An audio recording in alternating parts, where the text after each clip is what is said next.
This is Nancy Pelosi's biggest issue with Trump. No, I think they share some responsibility for that. You know, well, not only that, earlier than that, the Republican Party, with cloven feet, head, horns, really, actually, they started under Clinton, Hillary, and Bill Clinton. They were the politics of personal destruction, and then they transferred it to me. You know why? Because I was effective. I was getting bills passed. And I agree with her for multiple reasons. Reason number one, he does absolutely nothing to discourage violent supporters of his. Absolutely nothing. I mean, probably, actually, you could argue the opposite. 2024 is our final battle. With you at my side, we will demolish the deep state. We will expel the warmongers from our government. We will drive out the globalists. We will cast out the communists, Marxists, fascists. We will throw off the sick political class that hates our country. So yeah, reason number two, Republicans don't do anything to curb the violence in their party. If anything, they encourage it. I feel if I had it my way, we would have impeached him a long time ago. Actually, if I had it my way, we would have been successful in our objection on January 6th, and he wouldn't even be president.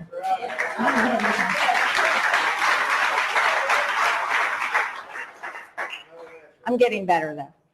We'll get there. And reason number three, you have news networks like OAN, Newsmax, and Fox News that pitch baseless lies and actually causing real-time harm. One of the migrant guys right here on the corner, 42nd and 7th, while all this is Can you pan the camera? He is out of control. Out of control.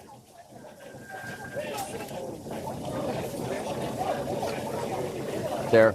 All right. Now, Eric Adams often complains he's getting no support from the federal government to help him with the surge of Joe Biden's unvetted illegals in New York. Reason number four, I mean, they have just pushed the culture wars to a point where Republicans, it's challenging to talk to them when you can't have a conversation based in reality.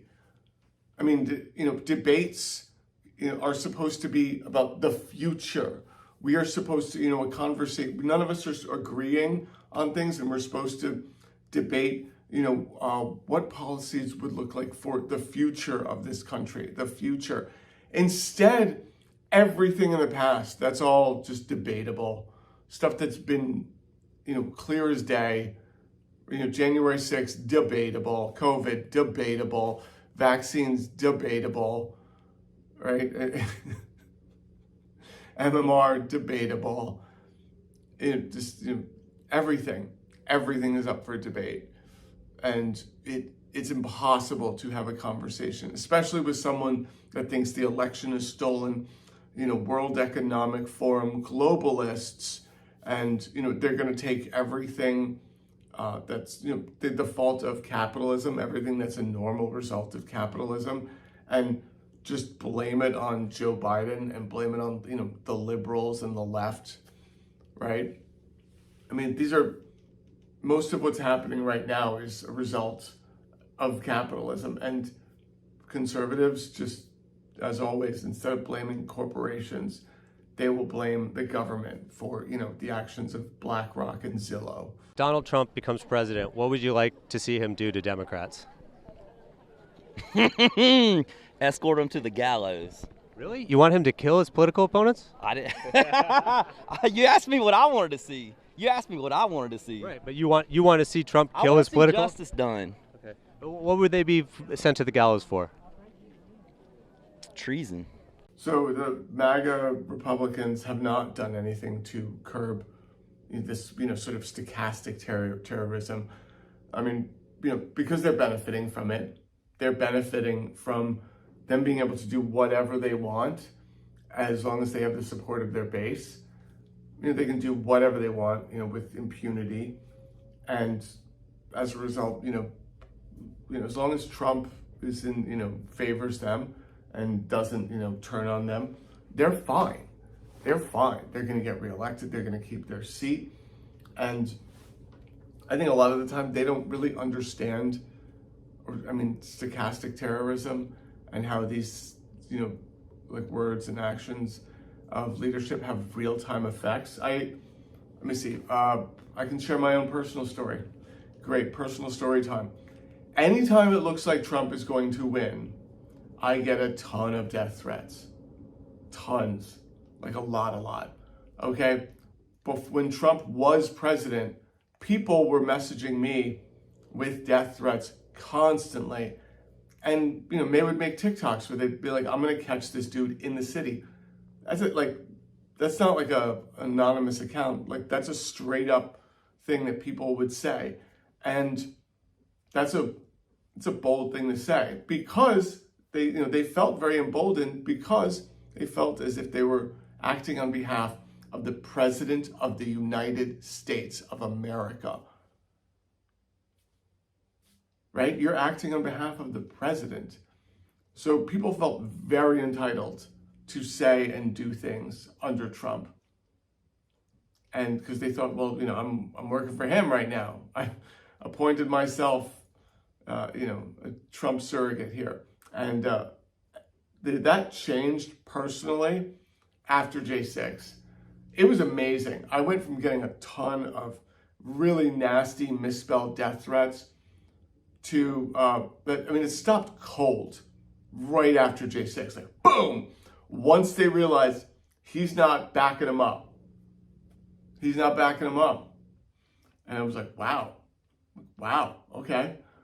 And, now that it looks like, last few weeks, it's kind of looked a little rocky, like, oh, wow, Trump's on his way back in. That ramped back up. People were about it again. And so it goes back and forth. People think that that he has their back. Donald Trump keeps unleashing rants that clearly prove he is just as insane as his critics claim he is.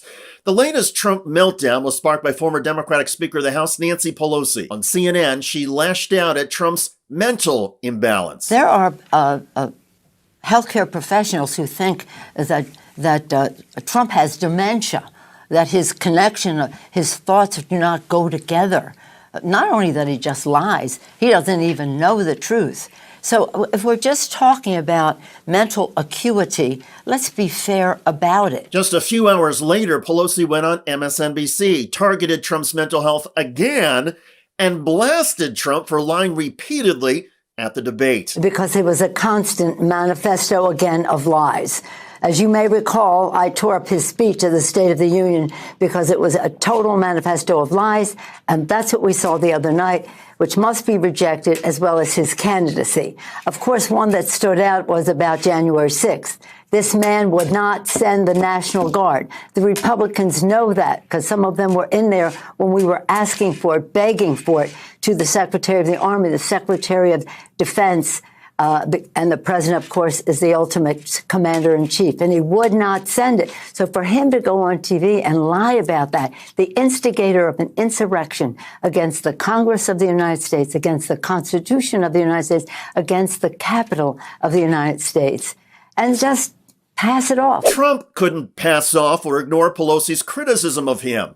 And on True Social, Trump threw a fit and sounded like a lunatic. Quote, crazy Nancy Pelosi, who the other day was exposed by her daughter, a filmmaker, as being responsible for the lack of security on January 6th, is, in my opinion, more cognitively impaired than crooked Joe Biden. I just watched her do an interview and she was way off. Additionally, she is suffering from Trump derangement syndrome, sometimes referred to as TDS, and her case is terminal. She is a sick puppy and always has been.